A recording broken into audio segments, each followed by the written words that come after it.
DK Mack. You're barely using him. You might as well get some value where you can. But I don't know. Maybe they think they're a Super Bowl contender. I don't. But, teams can fool themselves. Yeah. Anyways, the Titans, like I said, beat the Colts 34-31 overtime. Let's move on for you, Dan O'Shea. The Jets come in facing the contenders, Cincinnati Bengals, and prove that they're pretenders, beating them 34-31. Literally, this team that just beat the shit out of the Ravens loses to the Jets. The Jets with Mike White making his record-breaking debut. And none of his passes were very long. Like he was just dinking and dunking. Yeah, 405 yards on 37 catches. Yeah, the Bengals just didn't adjust. Like, I don't understand how you, as an NFL head coach, don't go, okay, they're doing this a lot, it's working, let's adjust our strategy and correct that and see if they can beat us another way. Nope, we're the Bengals, we're just going to keep letting this happen to us. And Mike White just said, okay. Michael Carter had his coming out party. He's very talented. It showed. Get the ball in his hands and good things tend to happen. But yeah, that was just baffling. I don't know what your plan is if you're just refusing to adjust. I've heard teams say, or not teams. I've heard people say that, especially Bengals fans say that they are winning in spite of the coaching, and I am inclined to agree with them. They have been winning, despite Zach. Was it Taylor? I wanted to say Efron for a second there, but he's not that handsome. Despite his best efforts to drag them down, and again, he's a coach that refuses to adjust. If the Jets had done what he expected them to do, then yeah, maybe that doesn't happen. But the Jets came out and planned on airing it out early to surprise them because they thought we were just going to run the ball a ton. And, we surprised them, and they just could not adjust. And if you can't adjust, you're not going to win games. Stark contrast in the run game. Michael Carter, 15 carries, 77 yards and a touch. Joe Mixon, 14 carries, 33 yards and a touch. Now, who knows if Mixon got that one more carry, maybe he would have got up over 77 yards. We don't know. But not likely. One carry difference, and Carter more than doubled him up. So, kudos to the Jets. Jamar Chase is very good. Joe Mixon's very good. Fucking Matt Amendola with a bunch of field goals. Actually, only two. Only 2 field goals. 1, 2, 3, 4 different... 3 different receivers had a touchdown for the Jets and a rushing touchdown. Yep, that adds up. Okay. 34-31 win over the Bengals. Bengals are a pretender, not a contender, despite what all the Bengals fans think. Which, surprisingly, there are a bunch of Bengals fans. I mean, I think most of them would agree. I think they want Zach Taylor out of there. And and then they can maybe talk because the talent is obviously there.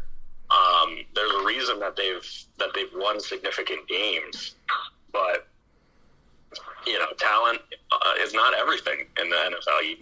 You need a head coach that knows what they're doing, that can adjust, and they don't seem to have that right now. Yeah. All right, we're gonna move on to a team that is actually a contender, the Los Angeles Rams. I will say, Rams took a 38-0 lead at the end of the third quarter, and the Texans made it a game, only losing 38-22. The Rams were fucking with them the second half of that fourth quarter. And then they scored a touchdown with 2.5 minutes to go and got the 2-point conversion. And the Rams were like, nah, we're shutting this shit down. Fuck this. Nope. No chance of you coming back. Oh, man, they started fucking around with them. Yeah. Davis Mills, 2 touchdowns, 1 pick. Rex Burkhead, 4 carries, 21 yards, and a touch. Brandon Cooks, the player that the Texans literally said they want to build their franchise around. You heard that right. The 29-year-old wide receiver is the guy that they want to build their franchise around. Okay. I don't get it. But the Rams, Matthew Stafford, 305 yards, 3 touches. Darrell Henderson, dude's running fucking phenomenal for a quote-unquote backup. If the Rams want to get good value out of their run game, they hold on to Cam Akers, they hold on to Sony Michel, and they move Darrell Henderson because he's worth a lot right now. All right. And then Cooper Kupp just continues to fucking be the flash that he is and just literally bailing Matthew Stafford out of everything. Him and Robert Woods are like the perfect fucking receivers for Matthew Stafford. You don't know which one you're going to get. Seriously. Fuck it. Could be both. Could be none. Although Deshaun Jackson's not there anymore, so we don't know. But, yeah, Cooper Kupp, 7 catches, 115 yards, and a touch. All right, anything more you want to say about that before we move on? Because that's, in my opinion, that's pretty straightforward. Not much to talk about. The Texans are a mess. Their front office is full of idiots and yes men, and it shows. Mm-hmm. Then we move on. Patriots 27, Chargers 24. Golden Boy Justin Herbert, a little bit of a fall from grace, it seems. They're now 4-3. Mac Jones with a nice 217-yard, no-touchdown game. Justin Herbert, 223 yards, 2 pick. Yeah, to be fair to him, the receiver ran the wrong route on that last game-ending interception. Mm-hmm. I wish there was a better way to quantify interception, because there should be something that's like, it's the quarterback's fault and it's not the quarterback's fault, but what are you going to do? Right. Who wants to bet that division is going to come down to the Sunday Night Flex to win a division at the end of the season? Probably. What's the? So I love those pre-playoff playoffs. It's probably going to end up being. Let me look at the Chargers. Oh yeah, of course. It's 100%. It's going to be Chargers Raiders in the Sunday night game, and the winner is going to win the division. Is that a Week 17 game? It sure is. Last game of the fucking season. Chargers Raiders. Oh, let's go. There's your fucking Sunday night flex. Hell yeah. Fucking winner of that game is going to win the AFC West, and the other is going to get the 6 or 7 seed. There it is. Yep. Anyways, Patriots 27-24. Like I said, Nelson Aguilar. When Nelson Aguilar's your leading receiver, you're fucked. But he was. Surprisingly, he caught it 3 times, which is mind-blowing for him. But Nelson Aguilar, 3 catches, 60 yards, leading receiver for the Patriots. Do you remember when they said he was going to be the savior in Philly? The year when I think it was it Deshaun Jackson got traded or got hurt? Yeah. Yep. And then it was going to be him. Then it was going to be Alshon Jeffrey. And it was no one. Right. Yeah. All right. You know what? We've got 1, 2, 3. We got 5 games left to get through. Let's take another quick break, and then we'll finish up on the other side. All right? All right. We'll be back in just about 2 minutes. You're listening to Dan D'Antoni Sports.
All right, and we are back. Sorry to cut your music listening pleasure off a little early. It's only about 1 minute, 10 seconds.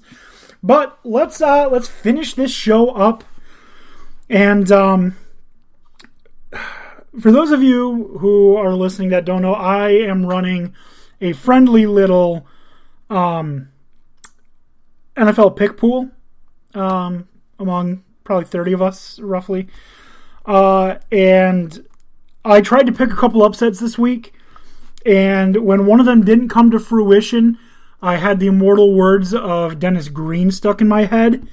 I picked the Jaguars to beat the Seahawks, and immediately after the game I thought, they are who we thought they are! And boy was I stupid, because the Seahawks just absolutely destroyed the Jaguars 31-7. Alright? Yeah, Jaguars are a joke. Everybody that said that Trevor Lawrence should stay in Clemson another year if the Jets got the first overall pick and go fuck themselves. And obviously that he should have stayed in Clemson once it was clear that the Jaguars were getting that pick. Honestly, I'm not even... Bad franchise. They've never had any success. And at this rate, they never will. They should fire Urban Meyer, and maybe they'll turn a new card. They've had a little bit of success. Let's not pretend like they weren't in an AFC Championship game like 5 years ago. But that was much longer than 5 years ago, I believe. I'm gonna have to look it up because I thought it was 2016. Wasn't that like when they had like Jones Drew at running back? No. This is when they had Blake Bortles. Oh, I guess they did get kind of far in playoffs, didn't they, that 1 year? Yeah, and then the Patriots screwed them over. Big surprise. Dan Beebe, we went to TGI Fridays to see that game. We did. Sam's at Plaza. Yep. Mm-hmm. Let's see. Franchise history of the Jacksonville Jaguars. 2000. Well, if you're on Wikipedia, on the history of the Jacksonville Jaguars, there's a drop-down menu for Era of Struggles, is what it says. So, oh, goddamn. Is that just their whole history? Because they're not a very old team. They're not. They're not. Let's see. I think they came in the league in like 1994. 95, I think, was their first season. 95? Yeah. I mean, in all fairness, during that game, they had it basically on the back foot. They just, totally threw out their game plan and let the Patriots come back on them. But yeah, they looked awful, like next level awful against the Seahawks and, Geno Smith. They had nothing going on defense. They had nothing going on offense. Real quickly, I'm sorry, it was 2018, the season of Saxonville. Jacksonville. Yep. Oh, yeah, their defense was disgusting. Jalen Ramsey, right. Calais Campbell, Reggie Ragland, Miles Jack. Saxonville was well named. They were a nasty defense. Mm-hmm. Yep. But yeah, they look terrible on every side of the ball, and I think Urban Meyer is still getting laughed out of the locker room, deservedly so, and I don't think they're going to have any success with him as a head coach. Oh yeah, they had Leonard Fournette, DJ Chark, Keelan Cole, Don